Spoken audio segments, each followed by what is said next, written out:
ভাই ভাই ভাই, আরে বাসানি গুনারে মারিয়া লাইব ভাই, ভাই আরে বাসান ভাই। দড়ি কোনে যাই ব্যাগ যে তোরে খাইছি। কিরে কি সরে দরাস কেন? ভাই ও ছাত্রলীগের সদস্য, ওরা ক্ষমতা থাকা অবস্থায় আমাদেরকে অনেক অত্যাচার করেছে। কোনোভাবে কি এগুলা বাদ দেওয়া যায় না? এ কি বলো ভাই, ওরা আমাদের এত রক্ত জড়িয়েছে, ওদেরকে এত সহজেই ছেড়ে দিব?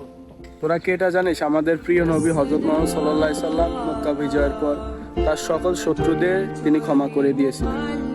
আমরা তার সাধারণ উম্মত হয়ে কেন এদেরকে ক্ষমা করে দিতে পারি না? তো নিজের বিবেককে জিজ্ঞেস কর, কেন পারি? কিন্তু ভাই এরা তো আমাদের অনেক মায়ের বুক খালি করে দিয়েছে, ওইটা নিয়ে আপনি কি বলবেন? এখন না জানি তোরা গিয়ে কত ভাইয়ের রক্ত ঝরিয়ে কত মায়ের কোল খালি করে দিবি, তাতে কি যারা মারা গেছে তাদের মায়ের কোলে তার সন্তানের আর ফিরে আসবে?